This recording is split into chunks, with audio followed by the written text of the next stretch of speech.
വാർത്തകൾ വിശദമായി. ദുരന്തവേളയിലെ എയർലിഫ്റ്റിംഗിന് പണം ചോദിച്ച കേന്ദ്ര സർക്കാരിന്റെ നീക്കത്തെ വിമർശിച്ച് ഹൈക്കോടതി.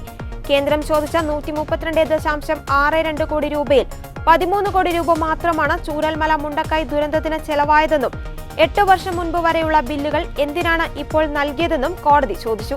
വയനാട് ദുരന്തത്തിൽ ചെലവായ തുക സംബന്ധിച്ച് കേന്ദ്രത്തിന് കത്ത് നൽകിയെന്ന് കേരളം അറിയിച്ചെങ്കിലും കത്ത് ലഭിച്ചില്ലെന്നായിരുന്നു കേന്ദ്രത്തിന്റെ മറുപടി.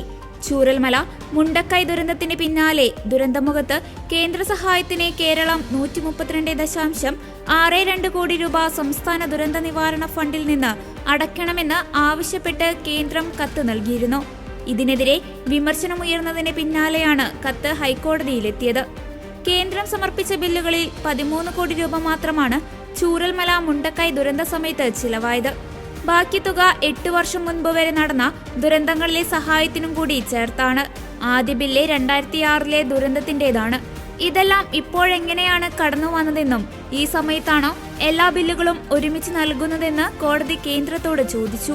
132 കോടി കേന്ദ്രത്തിലേക്ക് അടയ്ക്കുന്നതിന് പകരം ഇപ്പോൾ പൂർത്തിയാക്കേണ്ട അടിയന്തര ആവശ്യങ്ങൾക്ക് ചിലവിട്ടൂടെ എന്നും കോടതി ചോദിച്ചു. ഇതിൽ കൃത്യമായ വിശദീകരണം നൽകാൻ കോടതി കേന്ദ്രത്തോട് ആവശ്യപ്പെട്ടു.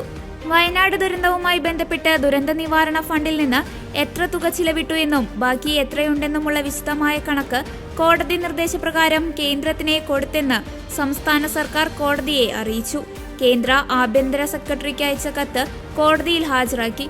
ഇതനുസരിച്ച് അടിയന്തര ആവശ്യങ്ങൾക്ക് എത്ര തുക നൽകാനാകുമെന്ന് കോടതി കേന്ദ്രത്തോട് ചോദിച്ചു.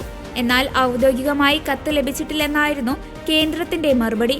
ഒടുവിൽ എല്ലാ നടപടിക്രമങ്ങളും പൂർത്തിയാക്കി ഇന്ന് തന്നെ കേന്ദ്രത്തിന് കത്തയക്കുമെന്ന് സർക്കാർ അഭിഭാഷകൻ കോടതിയെ അറിയിച്ചു. അവധിക്ക് ശേഷം ജനുവരി 10 വയനാട് ദുരന്തവുമായി ബന്ധപ്പെട്ട ഹർജി ഹൈക്കോടതി വീണ്ടും പരിഗണിക്കും.